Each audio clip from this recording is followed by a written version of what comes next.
Jibriil ati na kakata Quraan Rabbiitiin makee. Wallahi waan barbaadanii isin kakata. Gaafatamanii fudhatta duutu wanni kun waan du'a namaati. Osoo jettee ana gara fakkeenya ilma namaa tokko achitti saree nyaata jechuun mee yaadde isin akkamii yaaddanii waan kana. Laakiin akkana kun oduu si mudatee maal goota? Ilma Oromoo tokko fakkeenyaaf biyya namaa keessatti bakkuma dalagaadhaa dhufetti oorruu baadiyyaa keessatti jechuudha. Yeroo inni dhufutti reeffa namaa gartee kan ciisu biddilibsii itti uffisanii akkasitti kan jiru oorruma dalaguu keessatti argee jechuudha. Yeroo san as bahee viidiyoo waliin waraabee jechuudha. Wanni kun sanbooda kaa fuudhamee karaa feesbuukaa karaa tiktookiin ajandaa guddaa tahee irratti illee mari'atame jechuudha. Wanni akkanaa kun yeroo garaagaraatitti sooshaal miidiyaa kana irratti illee ni mul'ata jechuudha. Dura jalqaba osoo gartee karaa haasawa kiyyaatitti hin seenne lubbuu rakkishoomte kanarraa rabbiin nu haa baasu. Kuma gartee amma isiniin jedhe kana oorruu keessatti darban jechuudha. Oorruu Arabaa keessatti biyya Suud Arabiyaa keessatti jechuudha. Ijoolleedha yeroo ilaalan fuulli isii jechuudha. Ijoolleedha intala Oromooti jechuun ammatti haga tokko akka haasawa namoota hedduurraa argetti akka waan abbaan isitti argame jechuun iddoon dhaloota isiillee akka waan beekamee natti fakkaata amma sanii miti dubbichi. Duba haala kanaan rakkishnee reeffi namaa jechuudha. Raqa gartee akka karaa gubbatti allaattii nyaattu sanillee hanqanne biyya keessatti akkasitti rakkishnee biyya namaatitti akkasitti rakkishnee biyyoota Arabaa kana keessatti waan nama ajaa'ibsiisu torbaan takka hin turu ka gartee fakkeenyaaf akkanatti duutee namni beektanii abbaatti barbaada reeffa namaatu sheer ta'ama jechuudha sooshaal miidiyaa kanarratti. Amma humaayyuu namatti hin fakkaatu. Mee namni akkanaa immoo jirtan asumaan jechuudha. Kan reeffuma namaa fuula isaa sooshaal miidiyaa kanarratti barreessuudha. Ani yoo dhugaa feetan jechuudha. Reeffi namaa jira kenna hin dho'ifama jechuun yoo mul'ate illee reeffi namaa yoo du'e illee hin dho'ifata jechuun asirratti ol baasanii sooshaal miidiyaa irratti barbaada jechuun sirriidha sirrii miti jechuu hiyyaa miti. Garuu ammoo reeffuma namaatu ijaan arguun kenna sooshaal miidiyaa kanarratti jechuudha. Kanaafuu reeffa namaa gartee kanuma dhukkubsatee akkasitti manaan kabajatti du'eeyyuu namni hundi ittiin dhiheeffamu namni hundi reeffa sanitti hin dhiyaatu jechuudha. Nama reeffatti dhiheeffamutu jira nama gartee beekaa yookiin abbaa amantii nama guddaa nama jaarsa biyyaati jechuudha. Kan reeffatti aanfamee kan reeffa sanis kan kafanu kan akkasitti uffisu jechuudha. Garuu hedduu takka rakkisneerti jirra. Rabbiin nama nu haa godhu namni uumamaan ilmi namaa kabaja qaba. Hedduu takka lubbuun ilma namaa qaaliidha kabajamtuudha jiraachuudhaafis hatta gaafa du'ellee kabajaadhaan kan inni geggeeffamu jechuudha. Hundaafiyyuu nuti ammaan tana rakkishna jira rakkishummaa tana rabbiin nurra haa baasu akka dhuunfaatitti illee mucoo tana rabbiin dhugaa isii haa baasu kaa ajjiisaniiti darbanii oorru keessa ka'an jechuudha. Tole ayyaan amma asirratti waan hin jechuu barbaade maal inni yoo amma si taate fakkeenyaaf wanni akkana kun yoo si mudate maal gootaadha. Mucaan kun akkanumatti gartee as baheetumaan viidiyoo kana waraabee kunoo ganama kana yeroo dhufu nama ajjiisanii asitti darbaniin argee hedduu rifadhee intala Oromooti mucoo xiqqoo takka kan ajjiisanii darban jedheeti. Viidiyoo waraabee agarsiisa jechuudha. Sanbooda immoo karaa tiktookiin hedduu ajandaa guddaas ta'ee akkamitti argite jechuun sihii kan ajjeese kan jedhus jira lakki mucaan fayyaalummaa fi qulqullummaa jechuun yaani nama waan kana muuxannoo hin qabneef kana godhe kan jedhu isarraa falmus jira. Akkasitti innis ammoo achitti dhiyaatee ifaa bilisatti akkasitti irraa haasa'ee dubbate jechuudha. Jalqaba irratti viidiyoo inni if waraabee fi kan achi booda xiqqashoo wal falmii karaa tiktookii irratti illee godhame jechuudha. Warra agartee ganda mucoon itti dhaltes haa ta'u akkanumatti oromummaadhaanis haa ta'u marii godhamee jechuudha. Sanbooda eega inni gartee waan san waraabee booda mee wal duraa duubaan isin daawwachiisa. Wallaahi laziim hadda akkuma lafaa ka'ee waan nama gaddisiisu baay'ee tokko qalbiin keenya cabee jira. Innaa dhalaa Oromoo wallaahi ajjeesanii kinoo ani bakka kana dalagaa jechuudha. An kinoo as dalagaa bakka an dalagutti kinoo dhalaa Oromoo ajjeesanii asitti darbani wallaahi laziim. Kinoo dhalaa Oromoo ajjeesanii asitti darban mee wajjin wallaahi ajjeesanii kinoo asitti darbanii. Haga ammaatiin namni shortaan tokko itti dhufu hin jiru. Yoo fuula isii beektamu jattiin tun daa'ima rabbi jedhaati sheer walitti godhaatiin walirra wanti jedha akka abbootiin abbaan isii sabrii godhatu waan akkasiitii isiniin jedha Oromooti wali sheer godhaa. Akkuma ooruu seeneen haala kanaan waraabee jechuun reeffa san qofallee viidiyoon kun lama kan waraabe tokko ammoo kanuma saayiba sanatti fakkaata. Akkas viidiyoo karaatti alatti garagalcheetumaan reeffa qofa waraabee karaa tiktookiin maxxanse jechuudha. Saayibuu isaatiin natti fakkaata. Kun ammoo akkasii gartee ufummoodiin frontiidhaa fi fuula duraan jechuudha akkasitti waraabe. Maal isiniin jechuu barbaadeeti nama tokko kan du'e yoo itti dhufte. Maybe namnummaan gartee saahibaa yookiin ammoo namnummaan firaa mana tokko keessa waliin galuyyuu yoo du'ee argame ganama jechuudha. Akkaataa itti tartiiba mataa isaadhaa qaba jechuudha. Mee akkaataa isaan itti wal falmii sanbooda godhan karaa tiktookiin kana dhageeffadha waan mucaa kana gaafatanii fi akkasuma waan deebisee jechuun wanni kun beeki tarii si mudachuu danda'a. Jechuun biyyoota nama kanaafaa keessatti yeroo har'an tanaa hedduminaan reeffa nama gartee ni argitan sooshaal miidiyaa kanarratti akkana abbaa isaanii ni beeytan laalaa walii sheer godhaa kan jedhu reeffa namaa jechuudha. Garuu akkamii akkii godhamu kan jedhudhaa fi mee dhageeffadha. Asumaan si dhageeffataa jiranii? Mucaa takkaatiif viidiyoo waraabee jiran akkamitti agartee viidiyoo waraabde? Video wallahi gaati hedduun bakka dalagaati beektaa. Mataa marii girtaati. Bakkeen nu jiru waadii dawaasiri maata miti bakka dalagaati. Okay. Waadii dawaasiri karaa Tariq Shumeelee taa'uumi. Yaa niin beekanis waatiin jiree. Yoom si dhufte mucaan galgala moo ganama? Laa galgala wanta dhufte takka hin jiru beektaa. Ani dammoo kan agaree jechuudha. Ganama jechuudha. Iddoo dalagaati yoo baanee jennu bakkuma dalagaatitti mucaan hojii dalannu argee rifatee deebi'ee waan akkanaatti asiraa miraamina naan jedhee beektaa. Achi booda bakka waan kana akkam goona araba himnamoo maal goona sila oromoo asiggatemoo maaltu sigga oromoo asiggatemoo araba tasiggatemoo deebiidhamoo maaltu siggateellee wajji mari'ataa turre beekta. Okay. Achi booda kasaare waan kana waraabne gadhiifnaa wayin dammoo yoo maatiin isaanii irraa argame maatiin isaan nu ammoo wanni yaadne gadhiifne wanni guddaan jechuudha. Okay. Mee qoy Jibriil kiyya wayin si gaafadha. Mucaan tuni eenyu akkachi buusanii beektaati? Araba moo oromoo buuse bakka sanitti? Akka wanni nu irraa beeknu jiru. Saa meeqa agartee ati si? Du'a mashii achi argineetumaan rifanneetuma viidiyoo waraabne malee jechuudha sareen achitti hin nyaatiin namni kun beektaa wanna fedhe yoo ta'e hatta muslima ta'e kiristaana ta'e nama tokko du'aa tokko yoo argite. Okay naa gala saa meeqa agartee ati ganama agartee moo galgala agartee duutu si? Ganama subii sa'aatii lamatti argine sa'a lama sa'a Okay. dalagaa jechuudha. Jibriil kiyya viidiyoo ati waraabdee argeen jira. Viidiyoon sani ooyiruu keessaa bakka citaa wahii jirutti mucaa ati viidiyoo waraabdee akkamiin hagama keessan takka ammoo dallee ooyiruu teessin akkamiin seene makiinaan isee buuse san? Makiinaan seenne bara bakkeen biyyeen hin jiru kinoo bare bakkeen sun filfila duubatti achi darbanii bara bakkee gara kaan ispaaltiidha. Ooyiruun keessan hagaman qabu bowwaabaa? Keessan bawwaabaan gara biraatiin jira. Ulaa akkamiin seenuu danda'a ree ulaa ooyiruu sanii? Ulaa miti bare biyya gubbaatti kaa'an malee wanni kun waan dammootu makiinaan seenanii keessa kaa'anii miti. Naannawa isiin kaamte fantii makiinaan jirti gommaan? Gommaan makiinaan jiru ispaaltii irra kottee namaa tura kottee namaa karaa san deemetu jira malee faana namaati malee makiinaan ispaaltii irraa booda. Okay. Fantii namaa takka moo lama moo sadii? Nama meeqani gaadhaan san? Hedduudha namni dammootu qacheeru sadi bangaalonni illee naannoo san jirti hedduun dalaganii gara nama 100 wayiiti.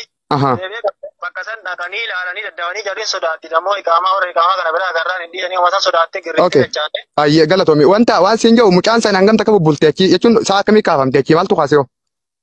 Sa'aatii 10 kaasan sa'a 10 nu dammootu. Sa'aatii 10 jechuun sa'aatii 4 jechuu keetii mi? Akka Itoophiyaatti? Akka Itoophiyaatti sa'a 4. Ati ganama sa'a 2 agartee mucaan sa'a 4 kaatee jechuudha? Sa'a 4tti makiinaan dhufanii jechuudha makiinaa hedduudhaan dhufanii. Eenyudha isaan mootummaadha moo makiinaan siviiliiti? Mootummaadha malee siviilii miti. Okay. Oromoon ni jira naannaa sana makiinaadhaan kan dhufe mootummaa wajjin? Nu yeroo sanitti jechuudha kaachi kannee jirra dammoo jari dhufuu dammoo arginee jira nu ammoo achi dhaabatu jechuun nama iqaamaa hin qabne. Yaa naa gala.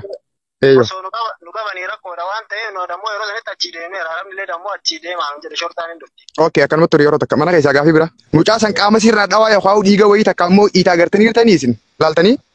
Nu dammoo baanaan maramtee irti beektaa kan irraa warri fuuluma kana gara fuulaa kana irraa amma namoonni gaafataa jiran kunniin beeki jechuun namootuma TikTok irratti akkanumatti jechuun shakkii qulqulleeffatuudhaaf irratti fakkaata. Jechuun reeffa namaa kana biyya namaatti haa ta'u biyya keessallee haa ta'u biyyoota wanna kanaa kun biyya Arabaa keessatti hedduminaan agartee kan inni mul'atu jechuudha. Karaa gubbatti agartee yookiin bakka hojii keetiitti agartee saba kee haa ta'u saba biraallee haa ta'u nama barbaadeyyuu haa ta'u jechuudha. Reeffa namaa mucaan kun amma fayyaa mucaa kana keessatti man argee fayyaalummaa agartee akkaataa itti namni baadiyyaa bardurii jechuun qulqullummaa takka bakka waan tokko haala jiru akka waan gartee naannoo san bulchiinsi isuma jechuudha. Namni baadiyyaatti namoonni dhalatan ni beektan jechuun akka amma baadiyyaalleen garuu amma tonkolii ta'eetu jira iddoo sharrii ta'ee jira. Garuu naannoo san namni baadiyyaadhaa keessattuu nama yaada qabu jedhanii nama gartee nama sirnaa jedhamee naannoo san guutuu akkuma waan inni bulchuuti jechuudha. Waan ta'ame tokko ni gabaasaa nama isaa oliititti abbaatti barbaadu iyyaafatu waan san gartee lallabee waliin gahu waan akkasiitu jira jechuudha. Qulqullummaa takka qaba namni baadiyyaa jechuudha. Garuu jechuun baadiyyaa seerri hin jiru jechuu kiyyaa miti.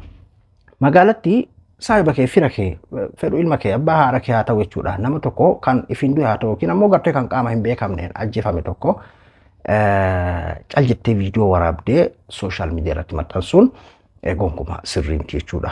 Waa lamaani wanti kun jechuun nama atiif qulqulleessuu qofaaf miti qulqullummaa nama saniitiif illee dhiigni nama sanii akka barbaadamuudhaaf illee sirriimti jechuudha. Namni sun jalqabaa fakkeenyaaf amma inni oorruu keessatti eegatti dhufee bari'atillee yoo si mudate jireetti bara jechuun anaafis illee rabbi namaatiif mudatuu danda'a nama jechuudha.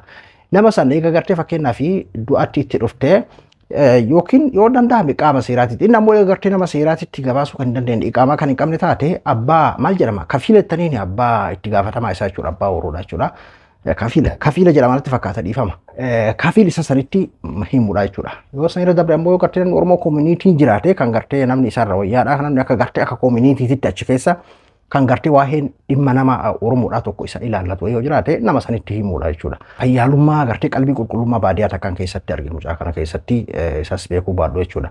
Kanaafuu namni tokko ati isa nama tokko eega du'a argite ati nama san uf qulqulleessuu qofa osoo hin ta'in nama sanis akka dhiigni isaa kallattii gartee sirriidhaatiin barbaadamu akka gartee qaamni seeraallee kara barbaadu kara biraa barbaaduu fi akka yookiin gartee gara kee kanatti akka asiin deebineedhaa fi irraa fagaattee qaama seeraatitti gabaasuudha. Fira keetuu ta'e hattaa jechuudha. Hatta saayiba waliin galtu yoo ta'e dhiigni kan mootummaati jedhama mire qaama seeraatitti gabaafamaa hin danda'amne ammoo akkasitti gabaafama jechuudha. Kanaafuu akka mucaa kanaatitti fayyaalummaa akkanaa jechuun Oromoon qulqulluudha. Dhugumatti Oromoon qulqulluu jechuun akkasuma jedhan Oromoon qulqulluun fayyaalessa jedhama. Duruuf saniifin akkasichaa jira dhiifama. Jechuun waan gartee ammaa akkas haala sharrii adda addaa kana hin beeku. Kun amma sharrummaadhaa fi qulqullummaa sun taane sirrimatu akkasii jechuudha. Kanaafuu waan akkana kun jiru argametti mootummatti. Ammallee waan tokko jira jara kenna. Namni hedduun sooshaal miidiyaa kanarra abbaa itti barbaada footoo isii akkasitti gartee viidiyoo isii sheer godhachuu sooshaal miidiyaa kanatti. Abbaa itti barbaadaan nama beekuu barbaadan waanuma sirriiti. Abadan reeffa namaa jechuudha. Reeffi namaa jara kenna kabajaan qabamaa jechuudha. Durii bakka gartee dhiigni namaa itti jigayyuu baala irra buusan biyyee itti dachaasan dhakaa irra kaahan akka hin mul'anne godhan dhiiguma achitti bu'esan jechuudha. Dura tokkoffaa sooshaal miidiyaaleen hayyamu nama du'e kana jechuudha. Sooshaal miidiyaa sheer godhuun tarii sooshaal miidiyaa siistama keessa seeniin kan gartee hedduu xiyyeeffannaa warri ittiin kennin yoo ta'e malee arama fakkeenyaaf ka'eetuma yoo feesbuuka kiyyarratti reeffa namaa kan maxxansu taate daqiiqa takka keessa osoo hin guunne na qaba jechuudha. Feesbuuknis haa ta'u miidiyaan kamiyyuu jechuudha. Feeggannoodhaan yoo godhame jechuudha. Kanaafuu namni tokko fakkeenyaaf wanni akkanaa kun yeroo isa mudatutti maalinni kaan akkuma amma jenne qulqullummaa magartee bakka nama kan akkami bira dabraa ilma namaati nama du'e dhiisee akkam bira dabraa bineensa nyaataa waraabessa nyaataa yoo ta'e illee saniif gartee itti gaafatamaan si osoo hin ta'in kallattii seera kaahirra deemteetumaan waan san furmaata itti godhuu dandeessa. Namoonni tokko ammoo namni biraatu sooshaal miidiyaa irratti maxxansanii jedheetumaan akkamatti kan maxxansu illee jira. Baas sooshaal amman tana yeroo adhan tanaa bardu'a namaa yoo reef arguu baattillee fakkeenyaaf baruu rabbi rahmata haa godhuuf jedhee osoo maatiin lafarratti hin dhageenye feesbuukaa fi sooshaal miidiyaa irratti agarta yookiin ammoo fira isaa kan agartee profaayila gurraacheffate tokko argita. Aadaa fokkattuu keessa jira barri yeroo fokkataa keessa jira dhugaa dubbachuuf. Namoonni hedduun bakka homa akka isaan godhanii dhagaheetuma kan godhu illee jira jechuudha.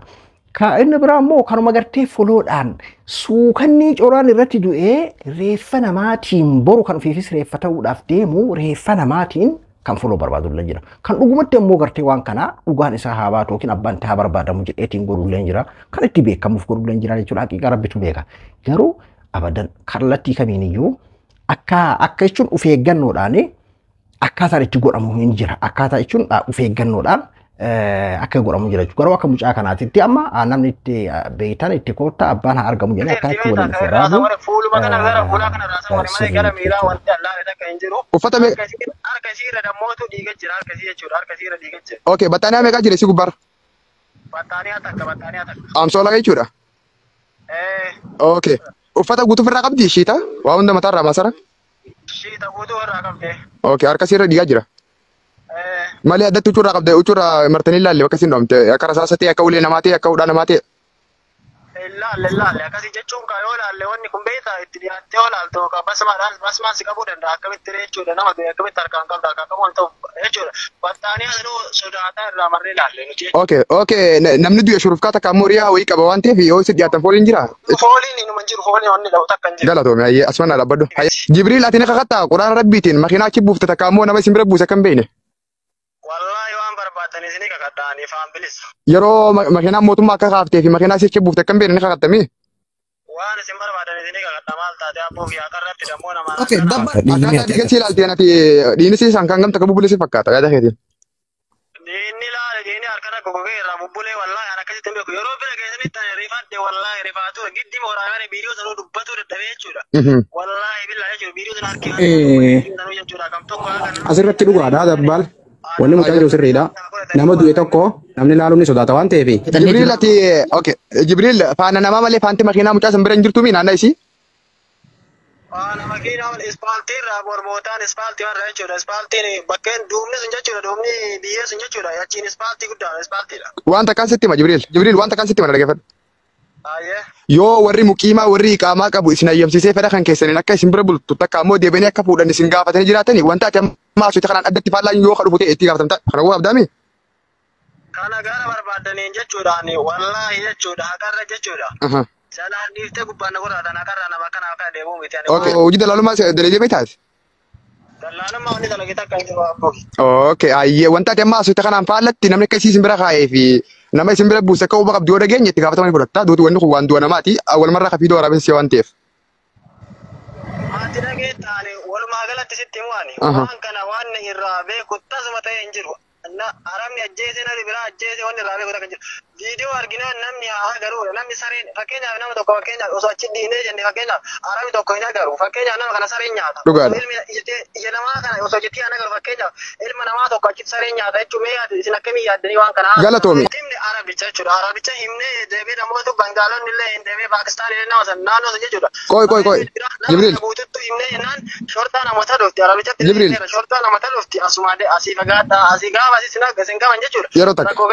Rakkoo keessa sin galchanii jennaan nu achi fagaanne malee. Qoy wayii si gaafadha. Na dhagahita? Hin dhagaa. Duutuu mucaa agartee kafiilee keetitti himti arabtichaatti bira dalaguutti himti ati? Arabichatti himne arabichatti. Arabticha kan keechi booda maal godhe? Arabichi asii deemaa shortaa yoo dhufte. Jechuun amma inni akka inni jechuun qulqullummaa bakka fayyaalummaa san akkasitti haasawaa jira jechuudha ofitti amantummaadhaan. Jechuun maybe akkanatti shakkii amma akka anaatti illee yoo tilmaame jenne fakkeenyaaf nam tokko waa balleesse kunoo bakka hin dalagu akkanatti gartee reeffi akkana kun jira akkasii akkana jedheeti miti kan waraabuu haga danda'e faana miliisuudhaaf yaala.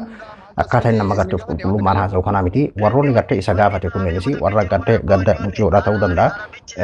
Gaafataniitiin jechuun boodarra mucaan kun gartee qalbii qulqulluudhaan nutti haasa'ee jedhaniitiin akkasitti galatoom jennitumaan addaan ba'anii jechuudha. Ammoo qalbii qulqullummaan akkanaa fayyaalummaan akkanaa akkamitti nama osoo hin argu gartee bineensi nyaataa akkamitti gartee waan akka siree nyaata ka jedhu reeffa namaa irratti gonkuma sirrii miti jechuudha kuni. Magaalaan heeraa fi seera mataa isiidhaa qabdi. Ilma keetii yoo osoo ta'ee abbaa keetii yoo osoo taate ati seeratti beeksisuudha. Bar abbaan ilma isaa tokko fakkeenyaaf yoo inni mana keessattuu rabbi namatti hin godhe fakkeenyaaf nama tokko kan uf ajjeesu jiraami kan uf falleessuufaa jiraami seera poolisii itti hamachuudha. Poolisiin akkaataa seera qorannoo isaati amma fakkeenyaaf mucaa kana amma osoo gartee amma warri seeraaf osoo kan qoratu taate ilaalama qorannoo hagamiti amma namoonni dhuunfaa kan akka naasihitiyyuu hagana haasofsiisanii jechuudha. Kanaafuu reeffa namaa waraabutti hin jarjarina. Hundaafiyyuu rabbiin dhiiga mucoo tanarraa haa baasu.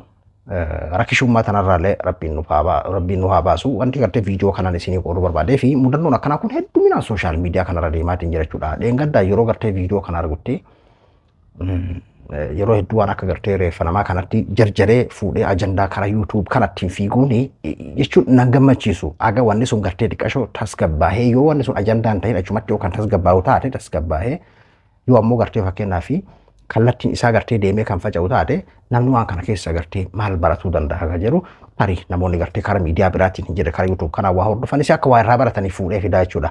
Innaa wanni akkanaa kun yoo isin mudates karaa qaama seeraatti yookiin gara kafiila keessanii nama itti gaafatamaa boosa keessaniitti fiiguudha malee callittanii sooshaal miidiyaa irratti hin fiiguun ufitti amantummaadhaan silaafuu anayyuu miti jettanii akkasitti firoonti ofii waliin of waraabuun bonkuma sirrii miti fayyaalummaa bira dabramee gowwummaadha jedheeti yaada akkasitti gowwoomuu hin qabnu akkasitti shawwadamuu hin qabnu inni ofitti amantummaadha yookiin qulqullummaadhaaf waan ofitti amanuuf akkas godhuu danda'a jechuudha. Homa fedhe haa ta'u immoo dhiini namaa